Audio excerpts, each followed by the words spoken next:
I had been hearing from everyone how wonderful grow bags and containers are for your garden, and so I decided this year to give it a try. Was I successful? Well, you'll have to watch the Fix Fowl Farm today and find out.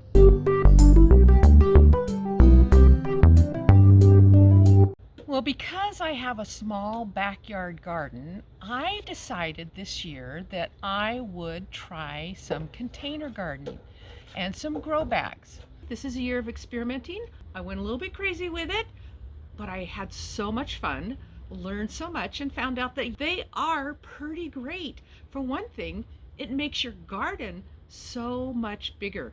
You can take your grow bags and containers and stick them into any little nook and cranny, and it just adds more square footage to your garden. And you can move them wherever you want.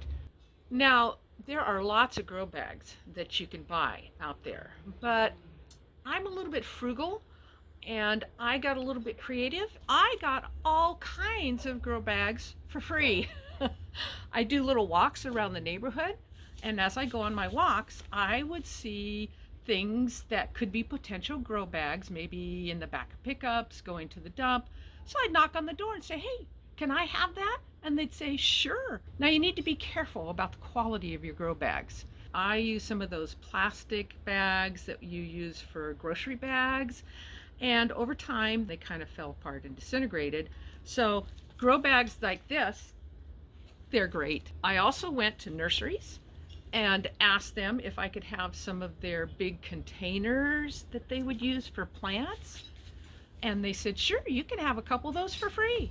And then, of course, there's the ones that you can purchase and buy. And I was lucky enough to score this big barrel at a yard sale. They were giving it away for free. So I stuck it in the back of my little compact car and brought it home. I got all kinds of containers, big ones, little ones, plastic ones, cloth ones. I used everything that I could find, and I put them in all kinds of different places, planting all different kinds of things in them just to see what things did well and where they did well and what size of container and all of those things. I found that I really liked the clear containers because I could see how much water was going into the soil.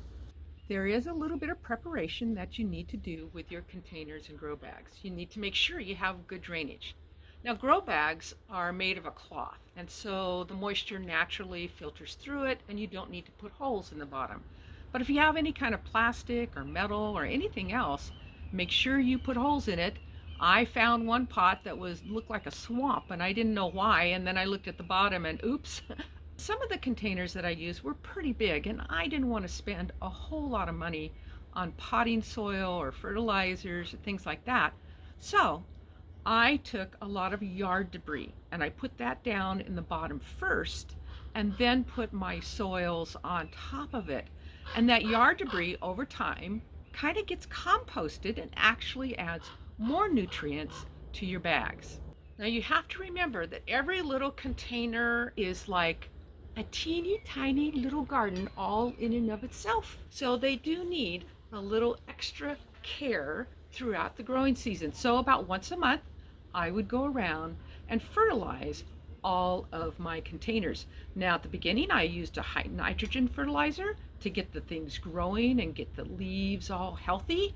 And then I would tone down on that and use like a blood meal or something like that, slow release, that would then go into producing the fruit and the vegetables. And I found that certain things grew better in containers.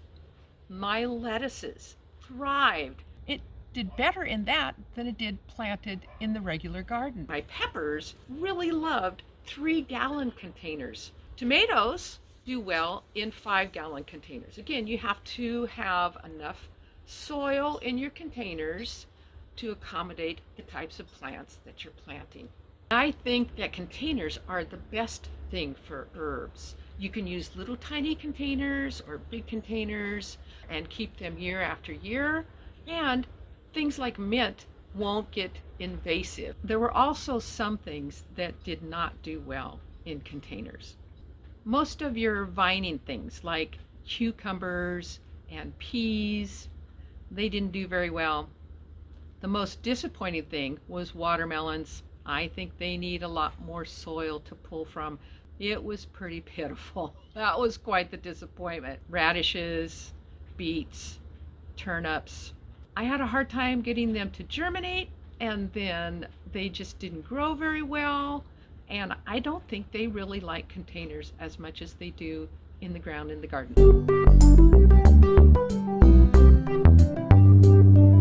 I have learned so much this year about container gardening, and next year I'll be able to put all that knowledge to use.